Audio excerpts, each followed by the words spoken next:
Argentina की सबसे बड़ी बैंक डकैती, एक सस्पेंस भरी कहानी। साल था 2006, तारीख त्लिरी दोपहर के करीब 10 बजे का समय था। ब्यूनस आयर्स, अर्जेंटीना की राजधानी, अपनी खूबसूरती और रईस लोगों के लिए जानी जाती है। इस शहर के सबसे अमीर इलाके में स्थित बैंको रियो बैंक एक ऐसी जगह जहां शहर के अमीर लोग अपने पैसे और कीमती गहनों को सुरक्षित रखने के लिए भरोसा करते थे। बैंक के लॉकरों में करोड़ों की संपत्ति रखी जाती थी और सुरक्षा के लिहाज से यह जगह अभेद्य मानी जाती थी। लेकिन उस दिन कुछ ऐसा हुआ जिसने न केवल ब्यूनस आयर्स बल्कि पूरे अर्जेंटीना को हिलाकर रख दिया। शुरुआत 12 बजे बैंक के सिक्योरिटी गार्ड ने पुलिस को फोन किया। उसने बताया कि बैंक में 4 डकैत घुस आए हैं, उनके पास बंदूकें हैं और उन्होंने करीब 30 लोगों को बंधक बना लिया है। पुलिस ने तुरंत कार्रवाई की और कुछ ही मिनटों में बैंक को चारों तरफ से घेर लिया। डकैतों का नेतृत्व कर रहा था एक व्यक्ति जिसने खुद को वाल्टर बताया। वह पुलिस से बातचीत करने को तैयार था। उसने पहले एक सिक्योरिटी गार्ड दा, फिर एक पुरुष और एक महिला बंधक को रिहा कर दिया। बातचीत चल रही थी। पुलिस को लग रहा था कि हालात नियंत्रण में है, लेकिन 3 घंटे के बाद अचानक वाल्टर की आवाज खामोश हो गई। बैंक के अंदर से किसी तरह का जवाब नहीं आ रहा था। पुलिस को लगा कुछ गड़बड़ है। पुलिस की कार्रवाई शाम तक पुलिस ने निर्णय लिया कि अब बैंक के अंदर घुसकर स्थिति का जायजा लेना होगा। पूरी सावधानी से पुलिस की टीम बैंक में दाखिल हुई, लेकिन जो उन्होंने देखा वह उनके होश उड़ाने के लिए काफी था। बैंक के तीनों फ्लोर पर कर्मचारी और बंधक बिल्कुल सामान्य नजर आ रहे थे। किसी के चेहरे पर डर या तनाव का नामो निशान नहीं था। पुलिस ने बंधकों से पूछा तो उन्होंने बताया कि डकैतों ने उन्हें किसी तरह का नुकसान नहीं पहुंचाया।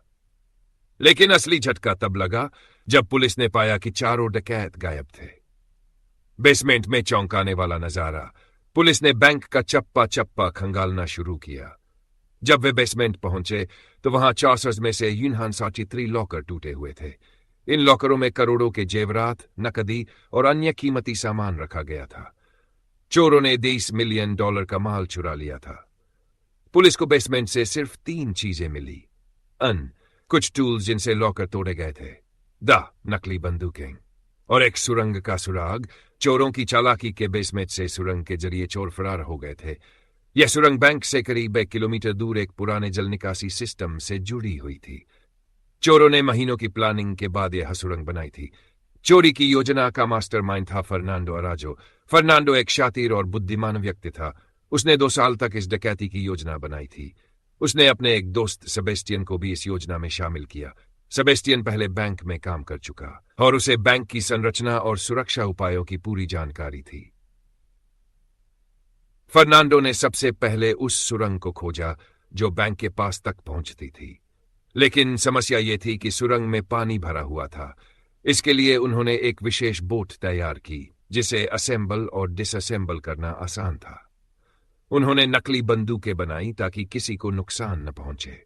सेबेस्टियन ने बैंक के अंदर से पूरी जानकारी जुटाई, बेसमेंट का नक्शा, लॉकरों की संख्या और बैंक की सुरक्षा प्रणाली। डकैती वाले दिन 2 चोर बैंक में ऊपर की ओर गए और सभी को बंधक बना लिया। उन्होंने पुलिस को सूचना दी कि यह एक रेड है और वे सिर्फ बातचीत करना चाहते हैं। इस दौरान बाकी 2 चोर बेसमेंट में जाकर लॉकर तोड़ने का काम कर रहे थे। नाटकीय अंत। डकैती के बाद चारों चोर सुरंग के जरिए फरार हो गए। उन्होंने बेसमेंट के होल को इस तरह से बंद किया कि किसी को यह समझ न आए कि वहां से कोई बाहर गया है। डकैती की खबर पूरे देश में फैल गई, लेकिन महीनों तक चोरों का कोई सुराग नहीं मिला। एक गलती से बर्बाद हुआ प्लान। कुछ महीनों बाद एक लड़की पुलिस स्टेशन आई और बताया कि उसे चोरों के बारे में जानकारी है। उसने अपने बॉयफ्रेंड के खिलाफ बयान दिया, जो चोरों में से एक था। यह लड़की डकैती में चोरी किए गए जेवर का एक टुकड़ा भी अपने साथ लाई थी। पुलिस ने जांच शुरू की और धीरे धीरे चारों चोर गिरफ्तार हो गए। निष्कर्ष, यह कहानी सिर्फ एक डकैती की नहीं, बल्कि इंसानी दिमाग की सीमा और उसकी गलतियों की है।